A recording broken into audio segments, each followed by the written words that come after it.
running late. Yeah. You can't even start it. I was like, slow down for them. Where? What? How long will it take you to get to Florida? Recording in progress.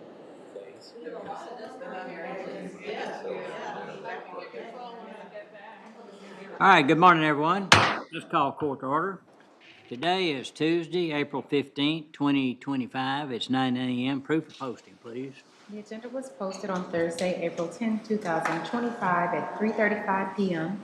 and a supplemental agenda was posted on Friday, April 11, 2025 at 3:15 p.m. Thank you. All right, this time let's stand brief for a moment of silence, and then we'll have a pledge to the flag led by Veteran Service Officer Steve Hernandez.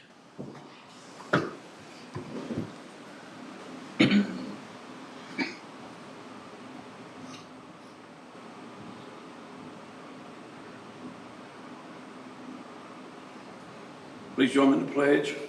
Pledge of allegiance to the flag of the United States of America and to the republic for which it stands, one nation, under God, indivisible, with liberty and justice for all. Now the Texas pledge. Honor the Texas flag. I pledge allegiance to thee, Texas, one state, under God, one indivisible. Thanks, Steve. All right, this time, if there's anyone, any members of the audience who want to speak to the court on business matters, please do so at this time. And please state your name, your address, and make your comments. Thank you. Thank you, Judge, Commissioners. My name is Prentice Reeves. My address is 210 South Main Street, Suite 901 in Fort Worth, Texas. I'm with Pape Dawson Engineers. We're a statewide, now we've got 8 offices statewide, and we've opened up into 3 or 4 other states, but Waco has become a very good location, and we're thinking about entering to your community and your city and opening up an office down here. And we're full service. We do survey all the way up through water, wastewater treatments, land development, roadways, bridges, railroads. And thank y'all for letting us. All right. Thank you. Thank you, sir. Good luck to you. Thank you. All right, anyone else? All right, if not, we were going to, we have a proclamation that we approved sometime back that we'll present in a minute. And so there's no other proclamations. Under the consent agenda, recommended pulls are E3B, and E3C, E6B1, E6B2, E6D1, and E6E. Are there any additional pulls recommended? If not, is there a motion to approve the consent agenda with the exception of those previously mentioned pulls? So moved. Second. Have a motion and a second. Any other discussion? No other discussion. All in favor say aye. Aye. Opposed? Pass. As you can see, we're a couple of short on court members, but we brought the most capable ones into court today, so it'll be quick. And you won't be able to slide one by them, I'll promise you that. All right, so before we get into the full items, I'd like to go to item M4. This is an update or presentation from United Way of Waco, McLennan County. So we have several folks here representing United Way, and so if y'all would come up, and most everyone knows everyone, but just reintroduce yourself, and you can make your presentation, and then Thank you. Thank you. upon completion, we will also do a photo op with this better looking group that we have here for the proclamation. Thank you. Maybe. Well, good morning, Judge and Commissioners. My name is Wendy Ellis, and I'm the CEO for United Way of Waco, McLennan County. And this is Haley O'Connell. She's our Director of Impact and Engagement. And the gentleman that just handed out those packets is Alan Holt. He's our Director of Resource Development. And so I appreciate the opportunity to come visit with you this morning. We try to take an opportunity each year to just give you an update on where we are and what we're doing through United Way, but specifically through our McLennan County Child Wellbeing Community Initiative. So for those in the audience and here today that aren't familiar with United Way, our mission is pretty straightforward. It's to help our neighbors thrive with special emphasis on children and families. And we do that in a variety of ways, but one of the ones that we're most well known for is that we do support more than 40 local service agencies spread across 4 areas of focus here in McLennan County. So financial stability, health, safety net services, and education. Those are the 4 areas that we focus our efforts in. When we talk about who we support, I just wanted to give you the full list here on the board today. I'm not going to read through all of them, but these are broken down by kind of the different categories and the work that these agencies do across McLennan County. These are our partners in the financial stability work that we do. And then these are the partners that we work with for health and helping residents in McLennan County improve their quality of life and living. And then these are the safety net services, whether it be our food banks or our domestic violence shelters. Anytime a family or an individual finds themselves in a moment of crisis, we have agencies that we work with to help move them through that. So it's just a moment in time and not something that snowballs and has long-lasting negative impacts for them. And then our education partners. There's a number of organizations that are working to provide wraparound services to support our public education system, but also to work with children before they ever enter the public education system so that they are ready for success and able to be great partners in the classroom. So I think there's, if you counted all of those that we just flipped through, I think there's 48 local organizations on that list now. So when we talk about United Way, like I said, most people know us as a funder for the grants that we give out. We fund those grants annually through workplace campaigns. Of course, McLennan County is one of our workplace partners, and we certainly appreciate that and have been excited by that renewed partnership the last couple of years. But where we focus on with those dollars is meeting the local needs. And when you look at the demographics of McLennan County, 17% of our families are living below the poverty line, and another 26% of our county residents live above the poverty line, but they have jobs. They're making the best decisions with the resources that they have available to them, but they're still struggling to meet those basic needs. So they're surviving but not thriving. And the organizations that we support and the work that United Way does is really focused on that 26% of the population that doesn't necessarily have resources available from other places, and we really work to help move them into a new trajectory for their lives.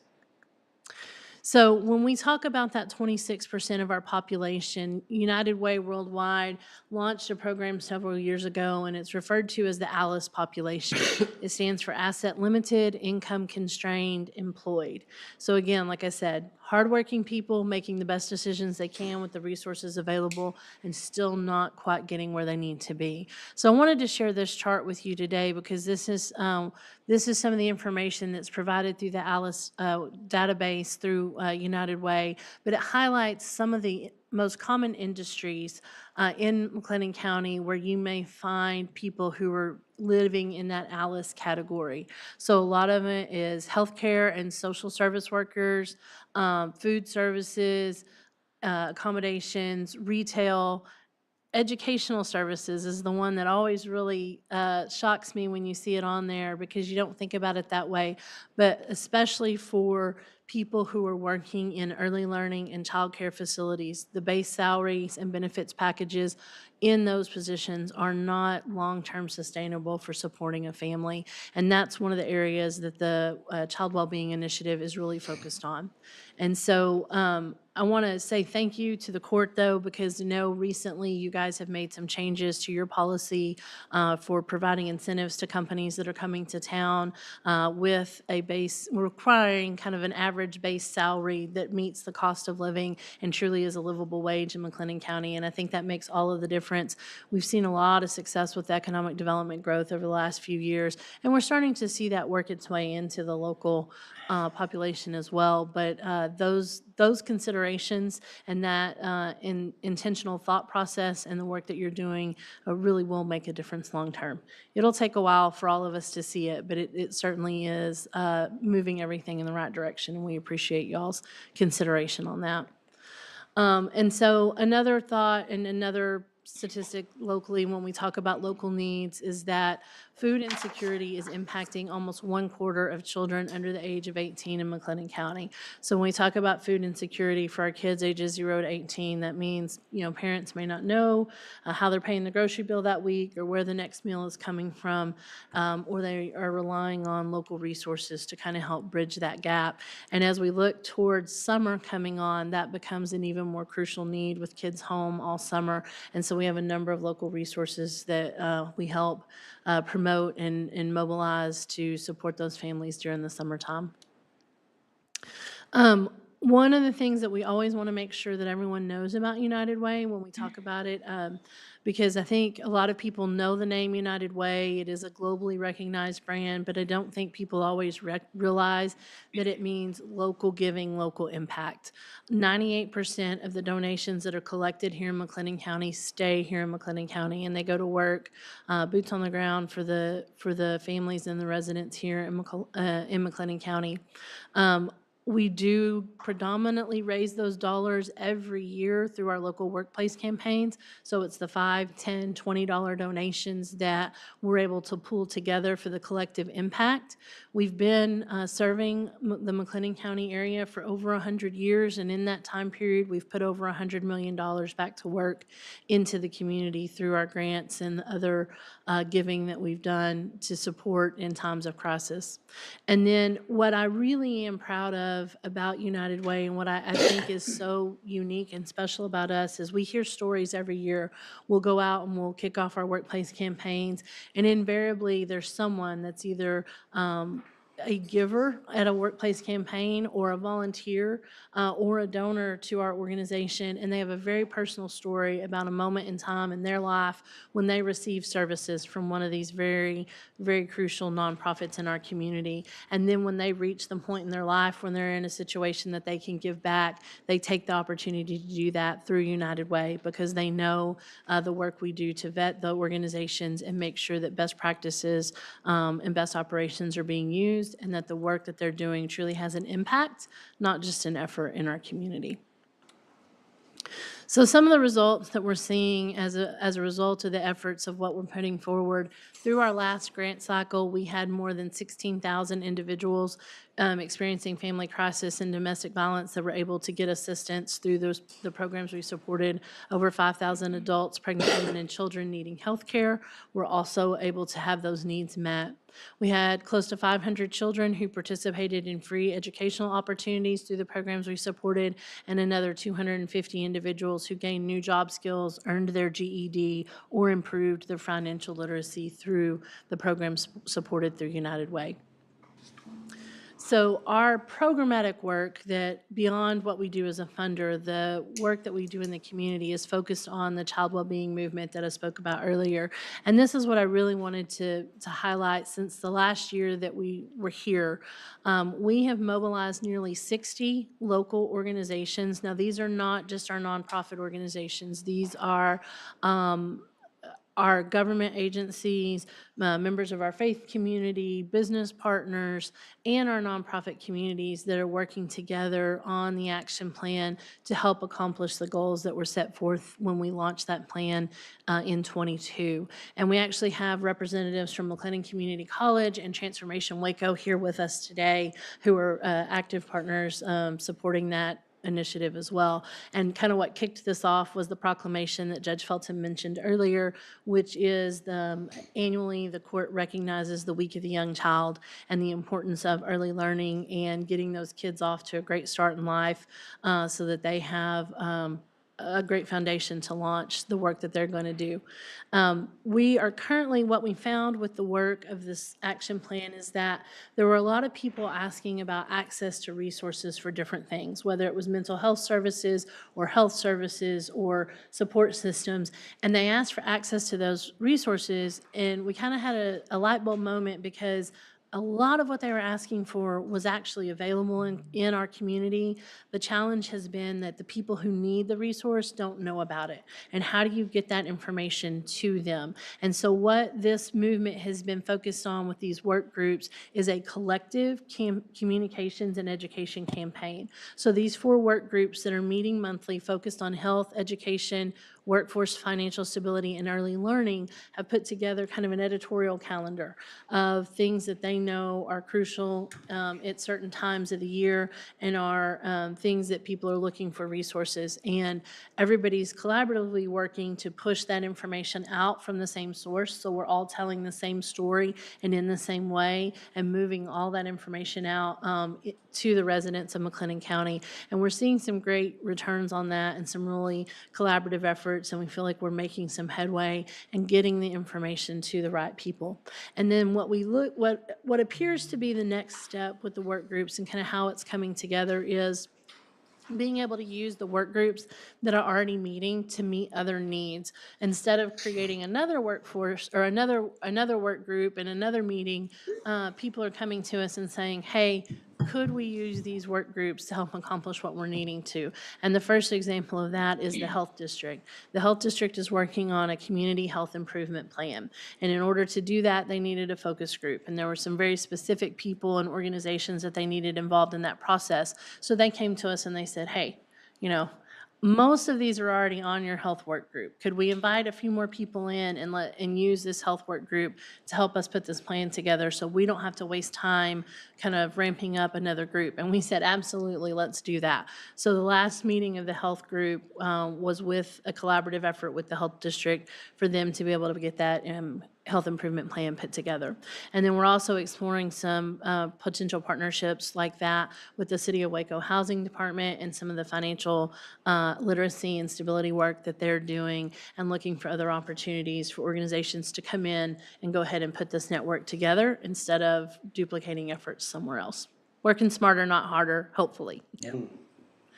And so these are just a couple of examples I wanted to share with you of the campaign that we're talking about, the communications campaign. And what we're really focused on is not focused on United Way, but focused on how United Way is able to build a collaborative and spotlight our funded partners, spotlight the agencies that are working with us in the child well-being, put out these new resources. Like this Warm Line is something that was new to me. I had not ever heard of it before, but it's actually a hotline for parents. If they have a parenting issue or they're facing kind of a crisis and they just need somebody to talk to and maybe work through and find resources, this is a new resource that's available for them out there. And so we're helping kind of push those resources out, make sure everybody knows where they can go when they need help. And then this is our monthly newsletter. I hope all of you are receiving that. But again, we're using that to highlight the resources and the upcoming events within our community that can be beneficial to family members. And so we encourage everyone who receives that newsletter to pass it on, whether it be to your employees who may not be receiving it, or friends or neighbors or somebody that you may know that's in their need and resources, to go ahead and share that out, because we think it's got some really relevant, crucial information in it each month.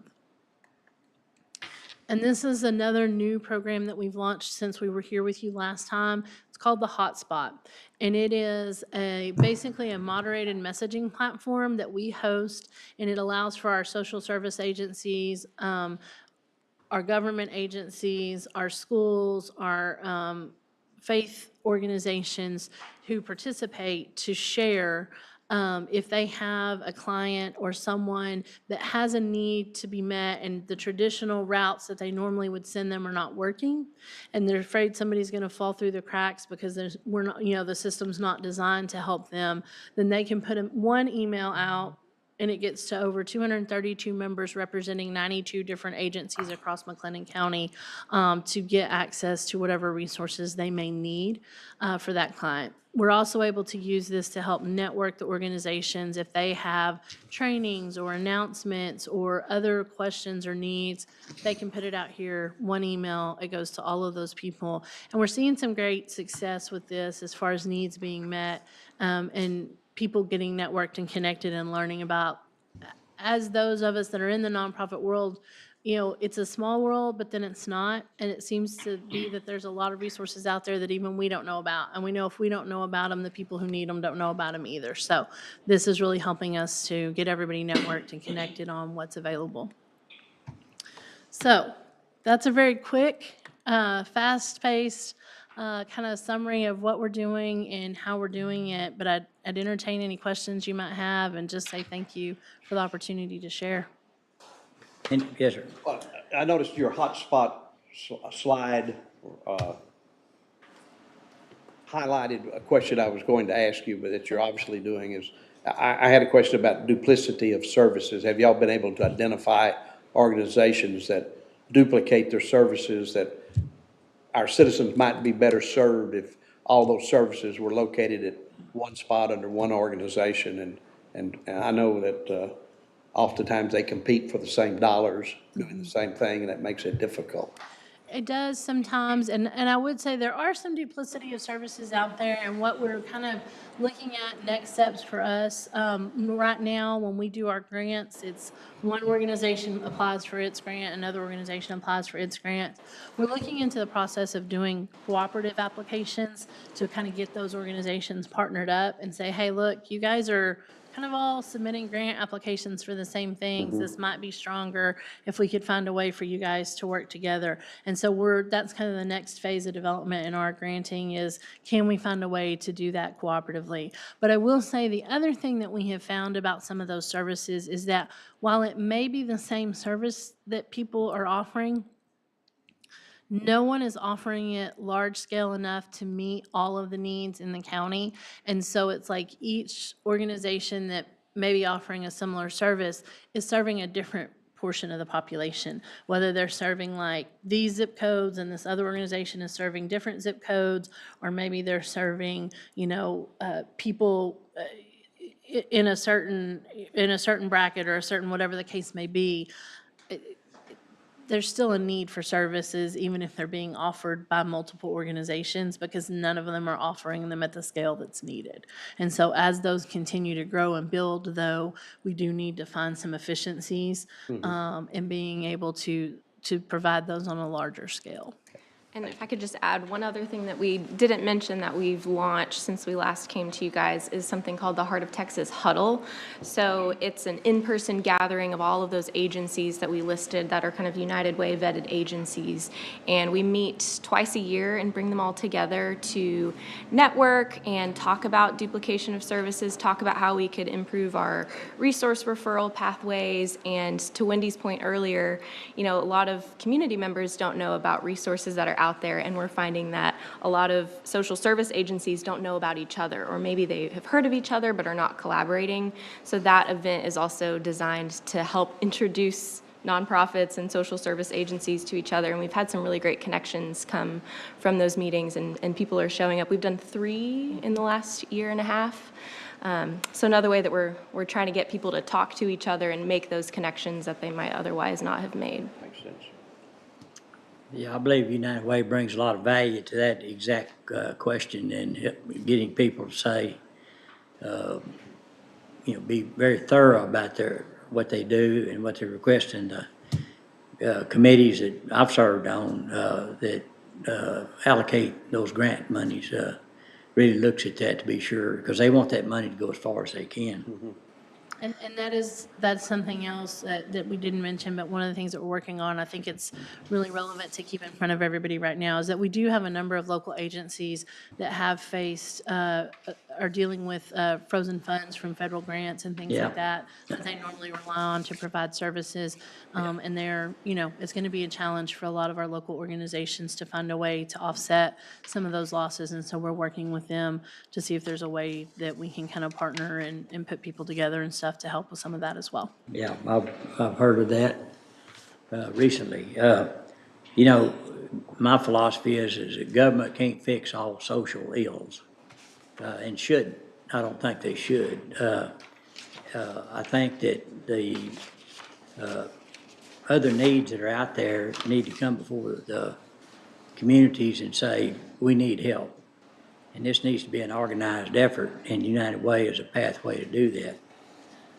What I liked about the United Way side of it, when I was a young, can you believe this? I was a young working person decades ago, and I wanted to, I never could figure out where's the best place to make donations and those kind of things. And as you see, there's 40-something different agencies in there, and so you can actually pick the ones you want to help or not. And you could do it to the level you can afford through your contribution. So that was inviting me. The other thing, it gave me a good excuse on those requests that I didn't want to be interested in. I said, well, I'm already committed to doing, my investment in public good by supporting United Way. So I'm already doing that. So it's not like I'm turning you down. I'm already doing it. Already doing it. I'm doing it through this pathway. The other thing is all these agencies go through an audit, unbelievable audit. And so the committee that looks at that are primarily financial backgrounds and accounting backgrounds. And they are very, very thorough. And so these nonprofits have to really toe the line on being trustworthy and make good decisions too. So, and the method that I like, that I'm working with Alan on right now, is to get companies to allow you to access their employees, that many of them need help and use these services, or they have family members. And I promise you, everybody in here has got a family member somewhere or a close friend that utilizes these agencies, some of these agencies in times of crisis. Those people that are right on that edge, they're one crisis away from being totally broke, so that's a good path to do it. But as mentioned earlier, the court approved a proclamation here a couple of weeks ago. This is a proclamation of the Commissioners Court recognizing the week of the young child, and Wendy mentioned it a while ago, and so I'd like to take this opportunity to, unless there's anything else No, that sir, y'all have. we just appreciate the opportunity But to if be y'all here. will step around, and we'll get a picture, and any guests that you've got with you Yes, sir. here too, and we'll present this to you. And this has already been approved. Yes, so sir, it it's- has. yeah.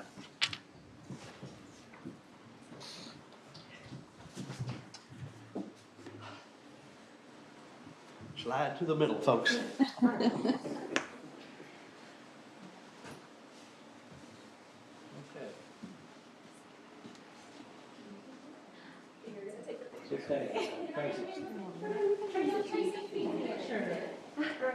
Tracy will do it.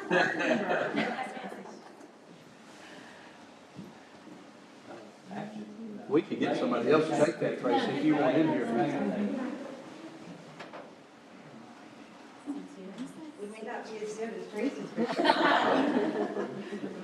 Just be in the middle here and go.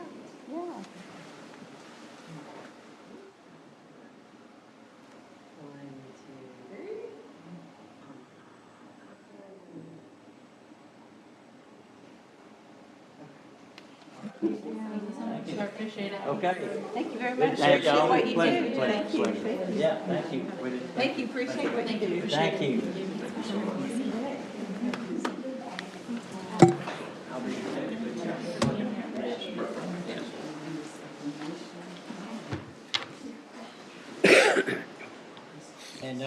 Y'all are welcome to stay if you want to see the sausage made, or you can,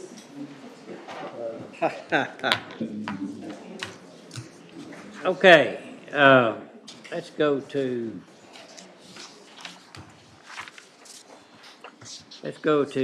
item M6, Greater Waco Chamber of Commerce Monthly Economic Development Report. Chris Collins.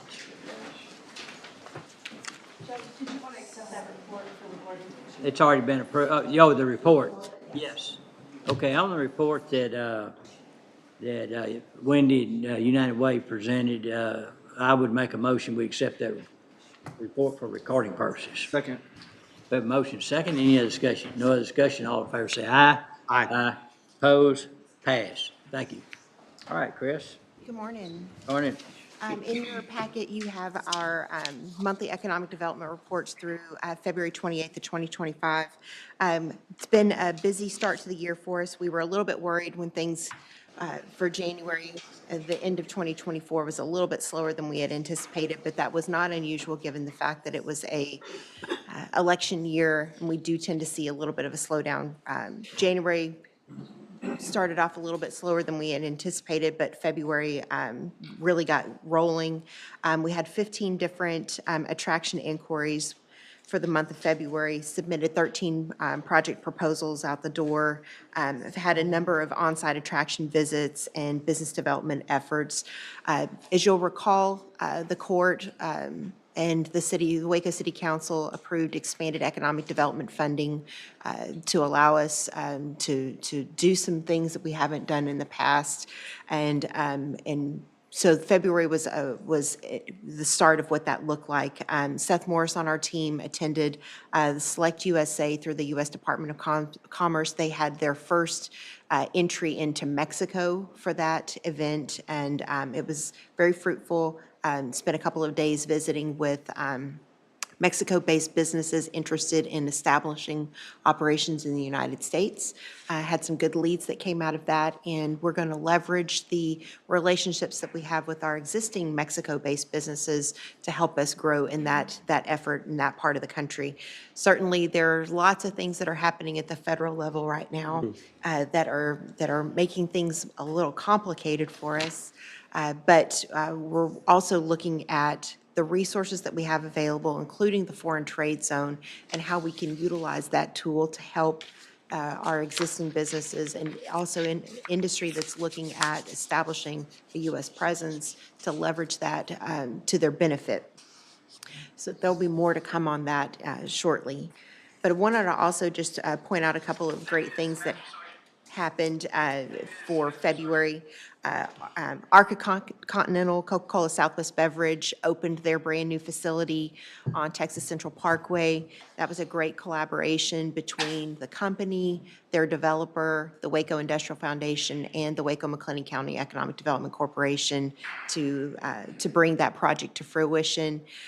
Our Coca-Cola bottling has been a part of this community for 125 years, and the fact that we've continued to be partners through all of their different facilities has been great. Arca Continental is an international business, and Mayor Holmes was able to provide some great comments to it. But that's a multi-million-dollar expansion of operations in the community. They're growing from about 60,000 square feet to 120,000 square feet. So they've doubled their operations and their capacity in the community. And they're retaining 150-plus jobs. There will likely be additional jobs that come along with that. But they add $15 million annually in local payroll to the community through the direct and indirect jobs that they create through their operations.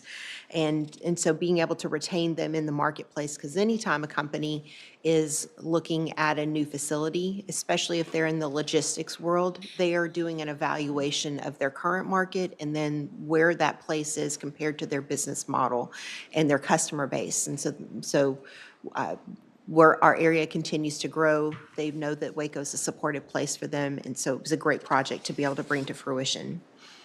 So thank y'all for your support with that. We did have a lot of planning that went into the month of February for our first mission to Germany. And so thank y'all again for the expanded economic development support for that. I will give you a much deeper dive into what that trip looked like at our next presentation to the commissioners, but a couple of things just to highlight for you. We started that visit. It was a six-member delegation, myself, along with Mayor Holmes, Deidre Emerson from the city of Waco, Beth Wooten from Provost for TSTC, Sam Brown with the First National Bank of Central Texas, and Stephanie Peters with Cargill. So we had a very diverse group of folks representing government, the private sector, and higher education. We started that visit off with an in-country briefing with the U.S. Commercial Service. One of I think the biggest highlight that came out of that visit with them was the complexity and the length of time it takes for businesses to become operational in Germany. They had an instance where a pharmaceutical company was trying to establish a new facility, and the win for them was that it was 11 months to get their permits approved so they could put a shovel in the ground. That's a win for them. That would be detrimental to us locally. And when we visited with other businesses, they talked about the years that it took to go through a process to get permits. And so one of the things that we really highlight and bring to the table is our ability to move quickly, and I think companies appreciate that in comparison to what they experience in their own home country. We did visit with two existing businesses while we were there. We visited with Zinc Power and with Uzenutz, and then we visited with two prospective businesses and already have site visits scheduled for them to come to Waco, which is great. We traveled 7,000 kilometers, which is the equivalent of 430 miles in the equivalent of 3 days, and visited 5 different cities. But it was a great visit, and so I look forward to having a much more comprehensive conversation with you about what that looks like. But it's very fruitful. We have an expansion project from one of our existing companies that we'll start working on.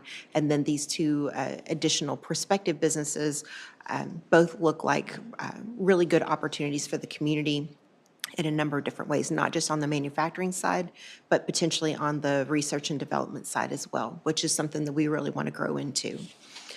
With that, I'd be happy to answer any questions that y'all might have about what's happening in our world, but I look forward to also providing you with more information at our next presentation to you.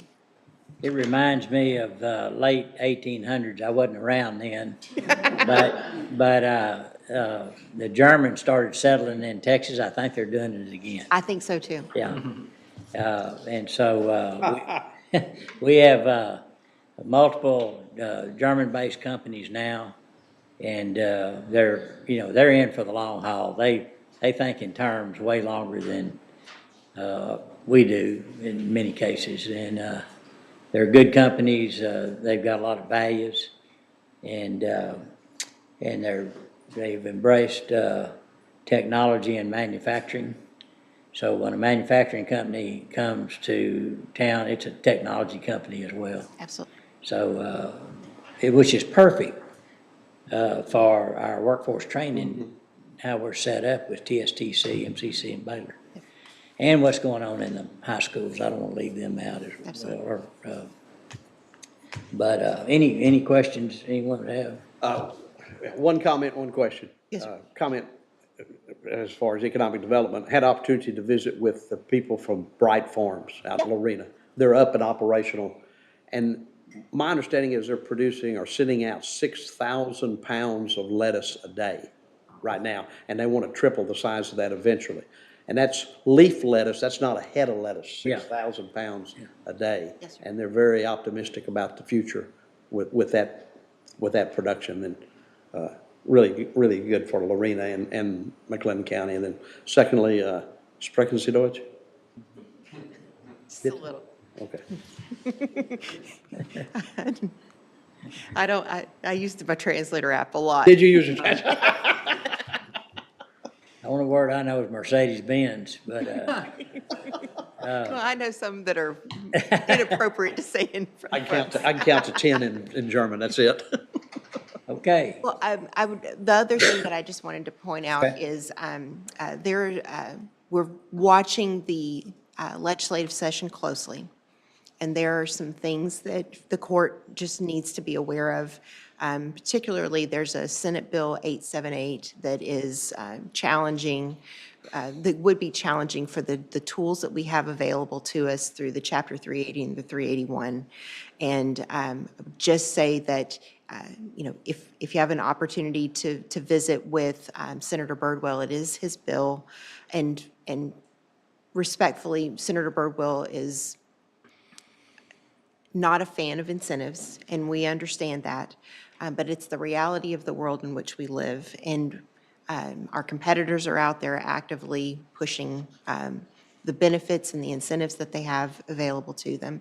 And if we're going to remain competitive as a community, and Texas is going to remain competitive as a state, we have to have a strong tool set available to us. And so I would just encourage you to, if you have an opportunity to visit with him, let him know that that tool is really important because it impacts the Economic Development Corporation, it impacts the TIF, it impacts the industrial business grants that the county offers to help attract business into the marketplace and to support existing industries as well. And so I'm just, that's something that's really important to us right now. So that's.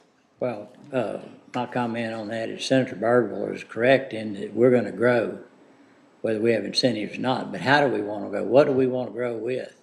If we don't go in and search out and find those companies and really recruit them into here, that have the high-paying jobs and those things, then we'll be left with selling property to a company that may not provide a lot of long-term benefit back to the community. So I think it's a tool that we've used very effectively. We do a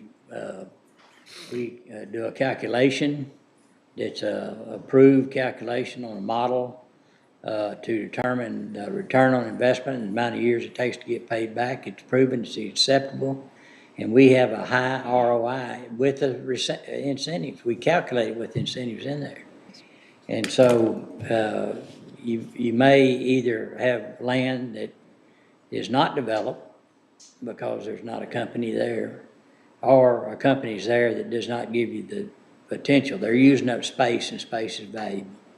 And so what's the long-term benefit to utilizing the space that we have in the industrial area? So I don't agree with him on that for sure. All right. Anything else? All right. Is there a motion to approve the Chris's report for recording purposes? So move. Second. There's a motion and a second. Any other discussion? No other discussion. All in favor say aye. Aye. Opposed? Pass.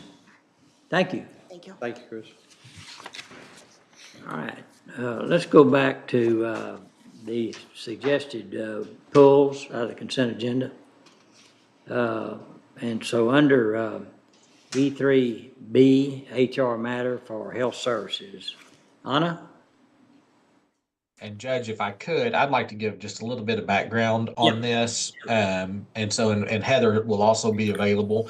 I've been on our CPS board, our Child Welfare Board, for about 12 years now. And that entire time, Bill Helton has been the board treasurer. And Bill has really gone above and beyond, not only on the financial record keeping part, but also on the program elements and eligibility determinations. But there's a lot of back to school programs and clothing events, shoe events that Bill is an active part in. But Bill would like to roll off the board, or at least give up those treasurer's duties at the end of this fiscal year. We've looked at what other counties do and how they handle this. It's a mix. Some do it exactly as we do, where there is a board treasurer that handles the majority of these responsibilities. Some counties have a dedicated staff member that does nothing but serve as a liaison between the board and the commissioner's court. And then in some counties, Travis County is an example, there is an employee in the health services department that part of that job workload is dealing with the Child Welfare Board. And so that's what's before you today. And so with that, I'll turn it over to Anna and Heather. I want to say that Anna and Heather and Francis have all been very helpful looking at this. Heather's attended the last few CPS board meetings to kind of learn more about the board and how it is structured. So with that, I'll turn it over to Anna and Heather. Thank you, Dustin. Yes, I've worked with Heather in reviewing the program as a whole and how to incorporate it into her existing department structure and what changes should be made to fully support this new program, which is different from the existing programs that she has, but similar in some ways in that eligibility is involved. But we looked at specifically the office coordinator position that is currently vacant. It's been vacant since December. We were already looking at this position to possibly make some function changes, and this new program that Heather would be overseeing kind of pushed it over that that goal that we were trying to do. And so in addition to office coordinator functions, ideally this position would also help manage this new program that Heather's office would be absorbing or adopting. And again, like Dustin said, it would be that program management function, establishing the program under the Health Services Department, managing the eligibility and distributions of funds, and then also participating in the CPS board as well, and maintaining the financial records for the program. And so incorporating those functions into the existing office coordinator position would involve a reclassification. So it would move up a pay grade, and then looking at market comparable salaries, there would be cause for an adjustment. The current budget is $54,160, and HR would recommend a budget of $59,309. And we're doing this mid-year, just as it's currently vacant, and Heather has an existing need, not just for the office coordinator functions that were being performed by the person who left in December, but also to help her establish this new program, ideally before the fiscal year starts. Are there any questions, or Heather, anything you would like to add? I would, or let Heather go ahead. Okay, go ahead, Heather. Oh, no, sir. I wasn't going to add anything. I was just going to be available for any questions that you might have. And I certainly support this idea, and I think it's needed. This doesn't create any new positions, Heather. This takes a current position, reclassifies it, and different responsibilities. Is that correct? Yes, sir. That's correct. I don't foresee that there's going to be a need for any additional position for the department to absorb this. And then my next question, I guess it's more maybe directed to Judge. This statement says the board voted to transfer the functions to the health service. The relationship that allows another board to say, hey, we're not going to do this anymore, county, you take it over. How does that work without us having a say? They can, so they're just saying I think they left out if we choose. That's the part I didn't understand. Okay. Yeah, All right. And that's this court has final say on all. I was wondering how that works. Yeah. Okay. Yeah. All right, any other questions or comments? Sound like somebody's running a wash machine. Driving down the road or something. Yeah. If there's no other questions, what's the pleasure of the court? Motion to approve the E3B. All right. Second. Have a motion and a second. Any other discussion? No other discussion. All in favor say aye.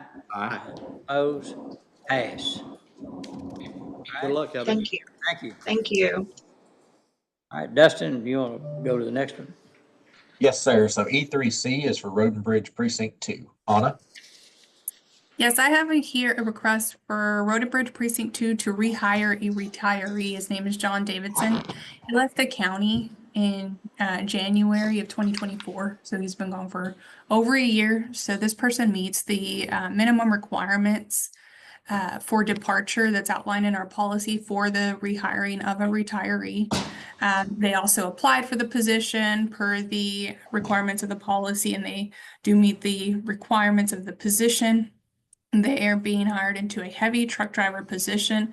The precinct would like this hire to be effective April 21st, and then they have also completed the required documents, affidavits, to be able to be rehired, and we recommend this for approval.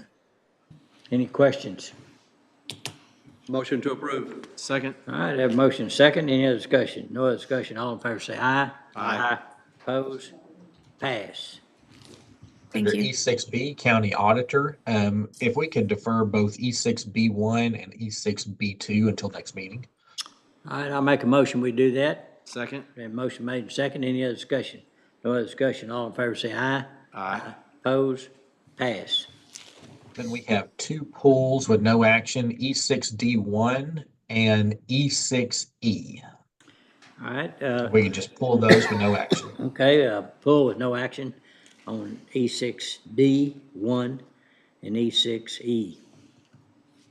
All right, moving down to item F, bids, RFPs, RFQs. F1 is authorization of quote from timekeeping systems for integration to external system for Guard One real time.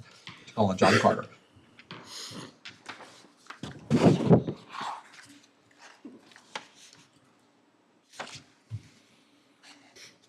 Morning.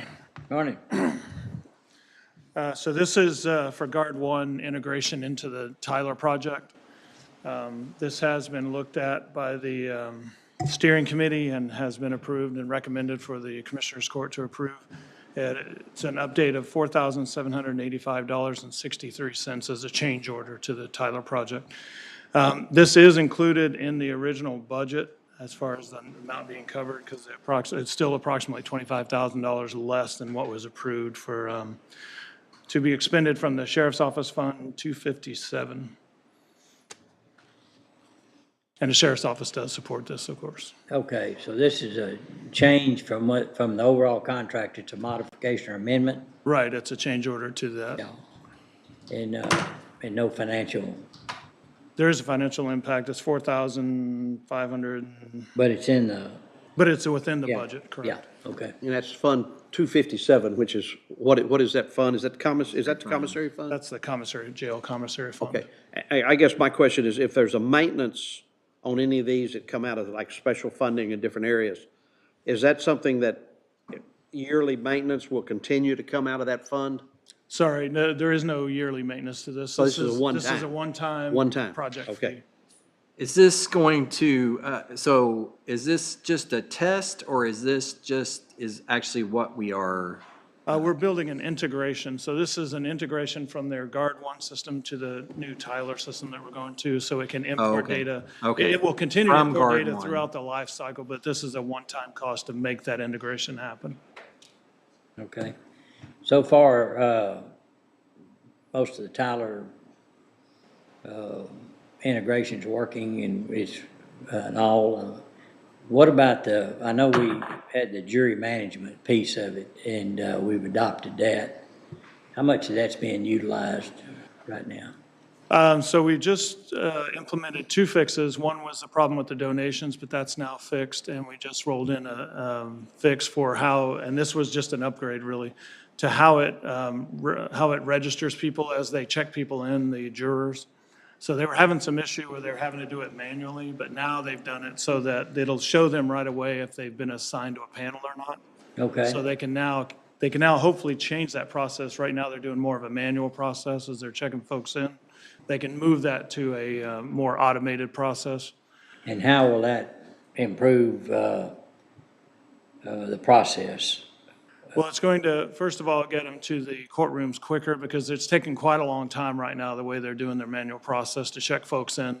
Because what they're doing is they're checking them in online, electronically, as they should, but then they're having them sit there and then they're going through a paper list to actually check them off and put them on panels. Yeah, well, the whole purpose was to get this thing moving where people don't sit around and wait in line and Yes. what kind of thing. And that's So- going to take a change to our processes with the district clerk's office. I think they've now got the tools to do that. And I know another future enhancement, I've talked to a few of the district judges about this. Some folks, like up in Tarrant County, for instance, they're sending jurors directly to courtrooms. Yeah, and that's And I know that's kind of a contentious issue that we'll have to talk about with the contentious district with judges. who? Well, Judges or the, I don't know exactly who would want which method.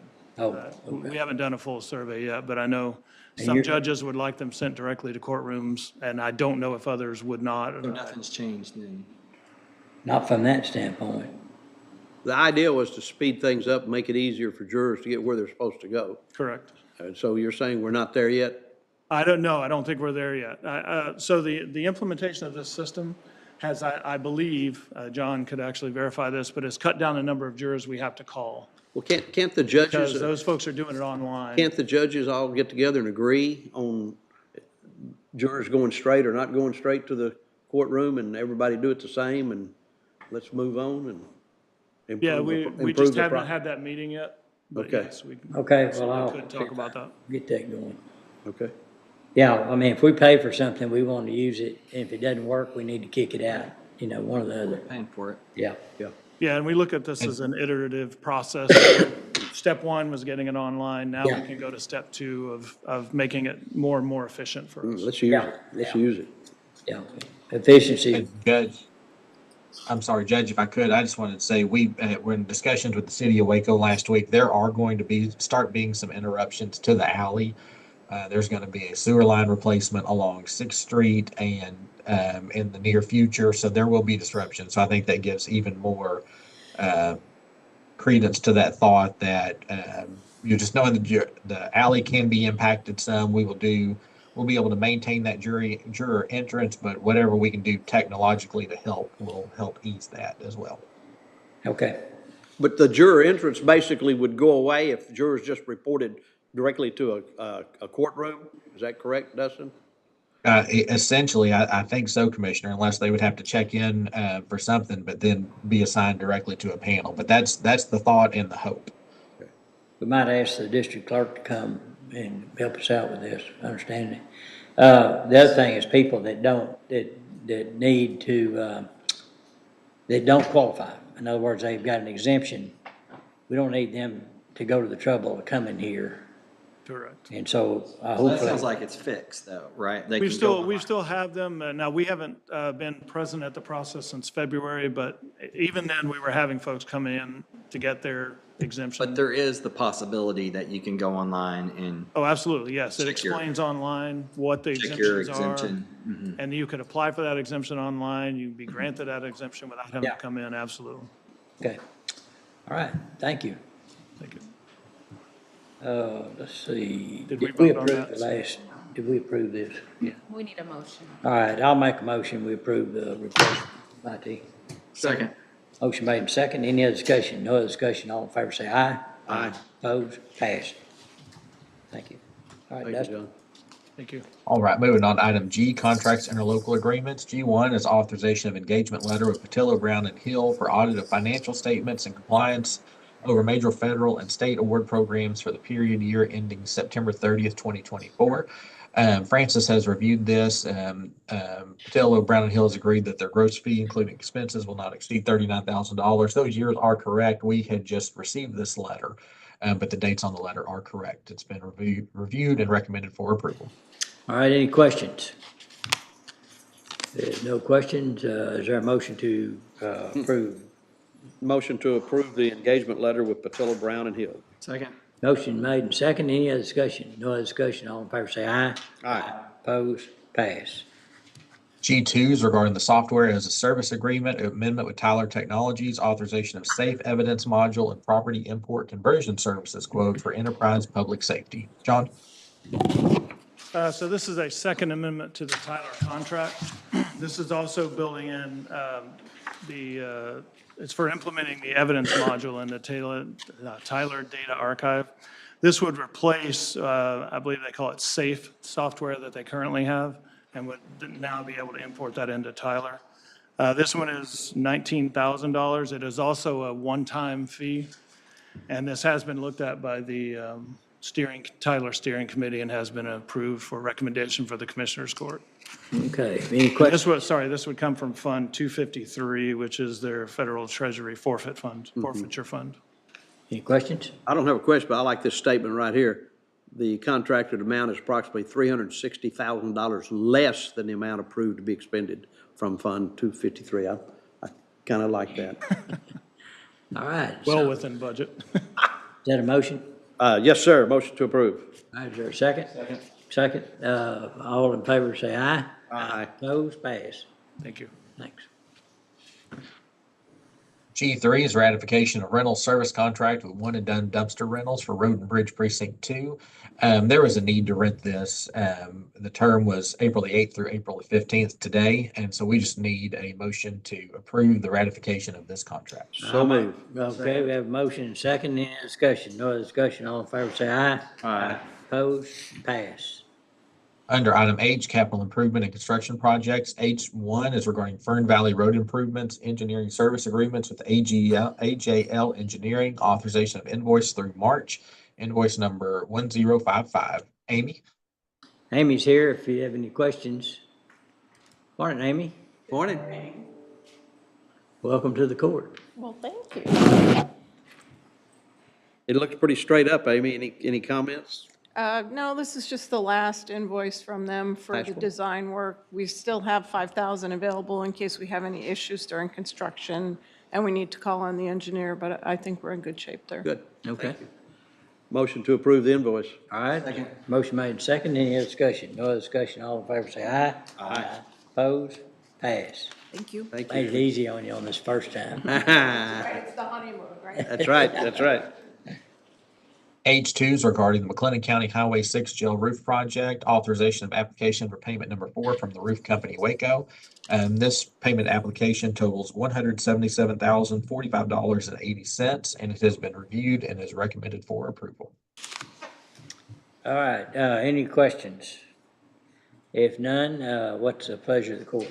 Motion to approve. Second. Motion made and second. Any other discussion? No other discussion. All in favor say aye. Aye. Opposed, pass. Moving on to item I, budget amendments. Francis is online, just in a spot that is hard to hear, and so I'm going to step through these, but if there's any Yeah. questions, we can try to get them to her. All right. So I-1 is regarding the FY25 budget. I-1A is Texas A&M AgriLife Extension Services. This is a line item transfer totaling $200 to cover the increase in cost for a laptop. So it's moving from other services and charges to furniture and equipment. I-1B is Constable Precinct 3. It's a line item transfer of $1,575 to move postage to the supplies line item. I-1C is County Court at Law Number 2, Fund 151. This is a transfer from contingencies in that language access fund totaling $1,500 for language translation costs for the remainder of the fiscal year. I-1D is 2022 Certificates of Obligation Permanent Improvement Fund. It's a transfer from contingencies in the Permanent Improvement Fund totaling $1,647,617 for costs related to the agreement with Brinkley Sargent Wigington Architects. And this was approved in court on April the 1st. I-1E is Information Technology, transfer from General Fund contingencies totaling $9,079 for costs related to the Total Office Solution quotes for cubicles and relocations of cubicles from the Sheriff's Office, and those quotes were approved at last court session as well. I-1F is Maintenance of Equipment, transfer from General Fund contingencies totaling $73,740. Costs related to an agreement that was approved by the court back in October of 24, and the change order in December related to the removal of the tower anchors and concrete shelter at the fairgrounds, the Heart of Texas Tower. I-1G is Road and Bridge Precinct 2, transfer from general fund contingencies in the Road and Bridge Precinct 2 department totaling $5,000 for costs for the remainder of the fiscal year. And then that's all the budget amendments. And then I-1H is a certification of local government code special budget for revenue received after the start of the fiscal year. Proceeds from disposition of general fixed assets for the county sheriff. It's certification of revenue totaling $39,039 received from the disposition of general fixed assets related to a total vehicle at the sheriff's office. It is crediting the capital outlay with the request for the sheriff's office to purchase a Chevrolet Equinox that would be assigned to a background investigator. And that's all the budget items. All right, thank you. Any questions? All right, if not, is there a motion to approve I-1 through I-1H? So moved. Second. I have a motion and second. Any other discussion? No other discussion. All in favor say aye. Aye. Opposed? Pass. Under item J, real estate, J1 is authorize the county judge to execute the purchase and sale agreements and any other items necessary to complete and close the transactions conveyance related to 2124 North 25th Street. That settlement statement is in your packet. We will actually close on the property tomorrow afternoon. The total amount due from the buyer is $436,776.83. And so we just need a motion to That's a approve purchase. this authorization. That's a purchase price plus the closing costs that include commission and those kind of things. That's right. And there was also a survey that was done, and then we had paid $5,000 down in escrow as well. So that's all accounted for. Okay. All right. Any questions? Not, closing day is tomorrow. Motion to approve. Second. I have motion second. Any other discussion? No other discussion. All in favor say aye. Aye. Opposed? Pass. Under item K, grant proposals, K1 is our ARPA discussion. Under K1A is regarding the professional consulting contract addendums with LAN, authorization of invoice 28A.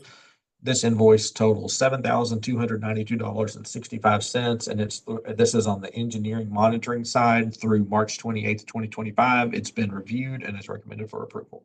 All right. The only one correction is it under professional personnel, it's got John Ray, and that should be Tom Ray.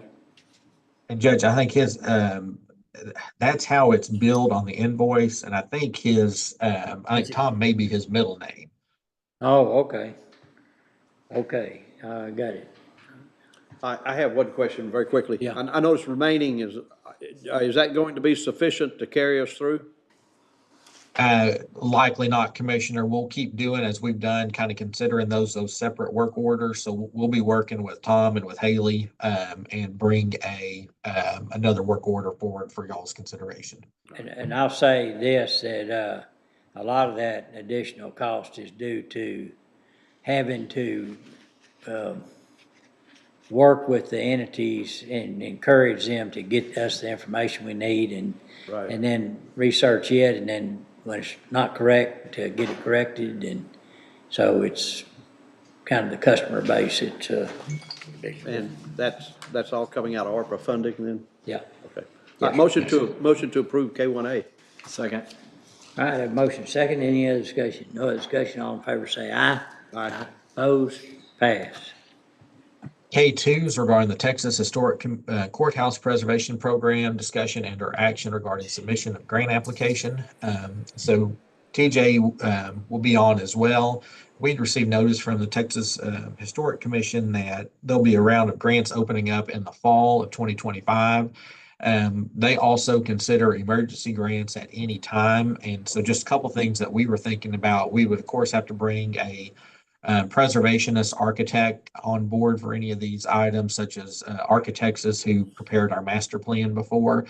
But looking at, updating the fire escapes, potentially also doing some tuck pointing around the stone in various areas. So TJ, is there anything you wanted to add? No, I think that's about it. It's just a couple of few things that we'd like to get taken care of, and this grant process is kind of perfect for that. So, the fire escapes, they've needed some attention over the past few years.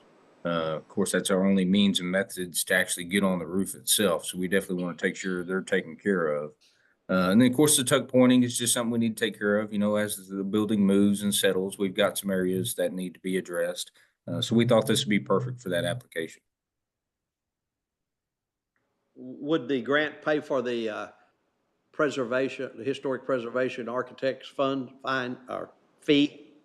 Yes, sir. It should cover most of that. There'll be an allowable portion inside of it. So if this is something y'all want to consider, TJ and I can work with Ken and we can start at least going down that path. I certainly support it, so my motion would be to support moving forward with the application for the courthouse preservation. I'll second. Only comment is, we've been talking about those fire escape for a long time. You couldn't even get on it, I was told, and now we're gonna spend money on it. So, I guess other than put a slide in, that's, about the only option we have. We could charge to go down the slide, to pay for it. That's right. Yeah, we rebuilt the slide on the front of the courthouse. Courthouse a couple security of- be first. Oh, go ahead, I'm sorry. Sounds like a TJ. liability. So the fireplaces right now aren't accessible? Is that what you're, not the fireplaces, the fire escapes aren't accessible right now, TJ? They are. We went through a couple of years ago and rebuilt the slide on the Washington side of the courthouse, so it's accessible. The one on the back side, closest to Fifth Street, is the one that started to deteriorate a little bit. So, we need to go through and replace some of the handrails, make sure the anchor points are still in good shape. Right. It's just it's one of those things where it's a hairy situation when you have to climb from the top of that thing over the edge of the roof. And it's, a little bit wobbly at times. We want to definitely take care of it. Agreed. Okay. Yeah. Yeah, right now it's a squirrel pathway. And we Yes. don't want to slip and fall by a squirrel suit fall on us. All right, we have a motion and a second. Any other discussion? No other discussion. All in favor say aye. Aye. Oppose? Pass. Thank you all. Under item L, Department Office Specific Requests, L1 is Specialty Court, authorization of orders accepting donations. Those donations are listed in your packet, including some additional ones in memory of Judge David Hodges for use by the Specialty Court. All right, and there's been others too to that. Did we already approve others? Or is Approved this all others. that was- Yes, sir. We had a list last week too. Yeah, okay, I thought it was. All right, I want to visit with you about that. Remind me when the meeting's over. All right, anything else? Motion What's to the pleasure, approve accept the donations. All right. Second. Motion second. Any other discussion? No other discussion. All in favor say aye. Aye. Unanimous. Pass. Under item M, additional items, M1 is discussion and or action regarding proposed pending state or federal legislation. So Judge or Commissioners, don't know if y'all have anything today. Well, we already brought up, the one that's gonna affect us quite a bit, but the other one is a legislation regarding, well, a couple of them, issuing COs.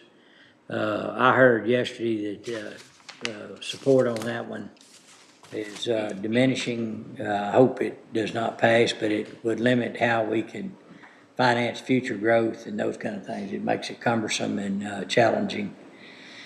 And then the other one is taxpayer-funded lobbying. It sounds good to start out with, but, we don't have a lobbyist. We use our association, and it would prevent us from doing that, which would mean we would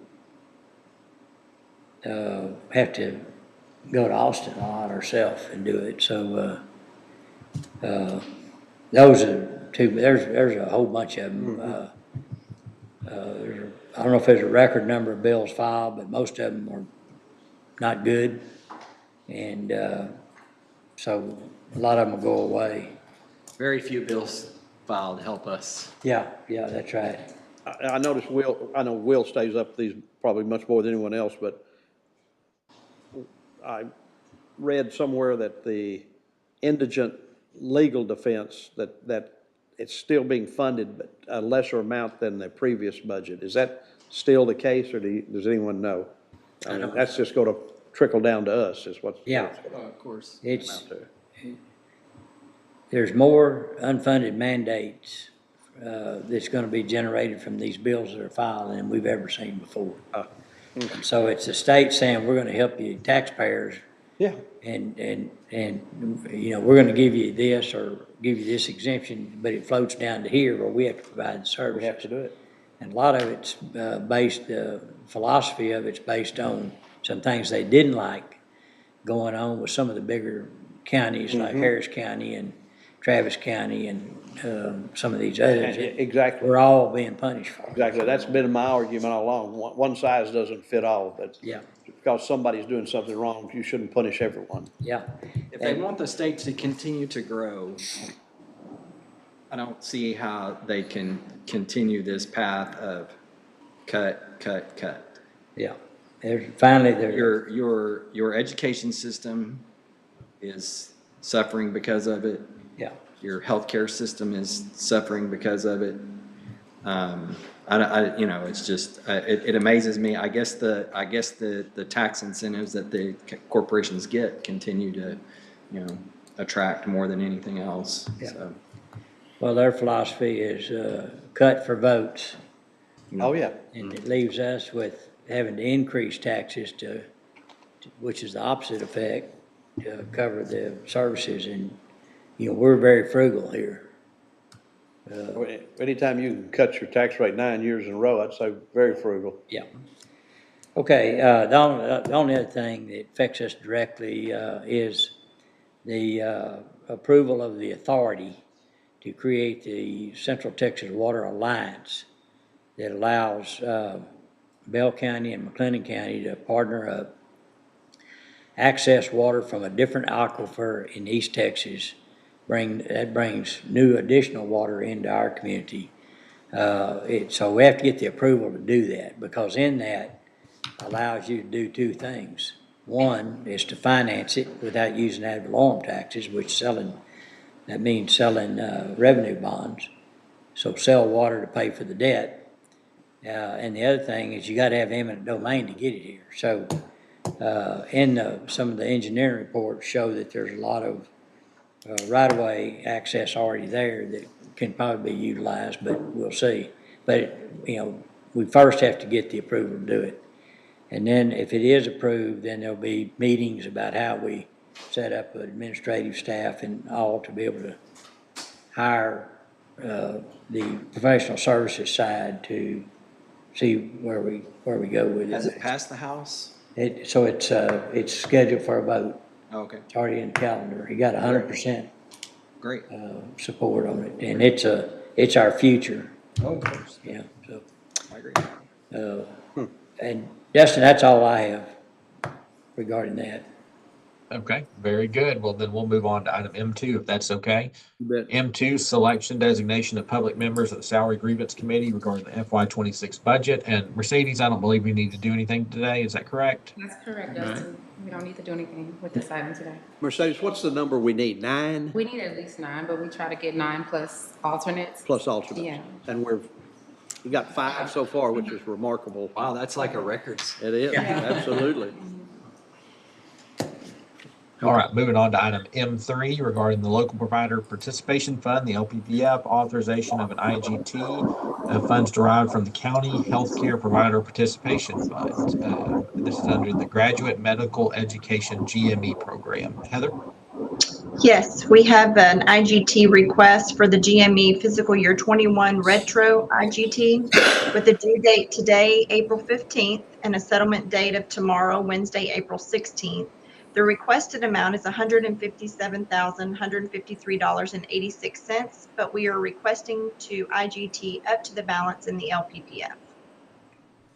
Okay, any questions?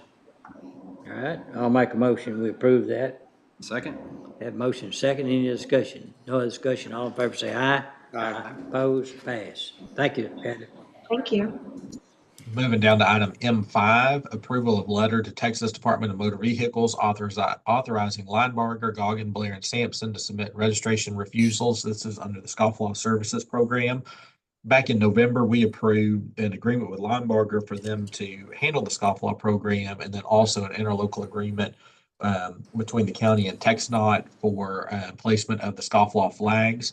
The final step in all this is that a letter needs to be sent from the county to Texas Department of Motor Vehicles, allowing Linebarger to submit the files on the behalf of the county. So that letter is in your packet, and we just need a motion to approve the submission of that letter. All right, I'll make a motion. We approve that letter. Second? Have a motion second. Any other discussion? No other discussion. All in favor say aye. Aye. Opposed? Pass. M7 is authorizations regarding the 2025 North and East Texas County Judges and Commissioners Association Annual Conference, host court night. So in your packet are monetary donations totaling $11,250 to be used for the host court night. We just need a motion to accept those donations. I make a motion, we accept money. Second. All right, I have a motion, second, any other discussion? No discussion, all in favor say aye. Aye. Opposed, pass. We have nothing under item N this week. Moving on to item O, McLennan County Downtown Jail Remodel Project. O1 is regarding the construction manager at risk agreement with John W. Irwin General Contractor. O1A is authorization of pay application for partial payment number 4. This partial payment number 4 totals $1,205,324 for construction services. It's been reviewed and is recommended for approval. Okay, any questions? Move to approve. All right, have a motion, second, any other discussion? No discussion, all in favor say aye. Aye. Opposed, pass. All right, moving down to the supplemental agenda, under item B, B1 is County Treasurer, recording of Treasurer's monthly report for March 2025. And B2 is McLennan County Children's Protective Services Board, recording of detailed transaction report for March of 2025. And those are both in your packet, and you just need a motion to accept those for recording purposes. All right, I've reviewed these. It's kind of the same strategy and policy we've been doing for a while, so I would make a motion, we approve this report for recording purposes. Second. Both reports, Judge? Yeah, actually, both reports, yeah. Okay, okay. Second, both. All right, we have a motion and a second to approve items B1 and B2. Any discussion? No discussion, all in favor say aye. Aye. Opposed, pass. All right, and that should be all the action items. We just want to confirm that. That's everything. Okay, and again, let's see, I think Francis has sent out the dates for budget workshops. Right. And please check that. Sometimes there's conflicts, but let us know, and it's early enough now, we can move things around if we need to. So please check your vacation calendar, your subpoenas, appear in court. Not anything else to come before the court. All right, we stand adjourned.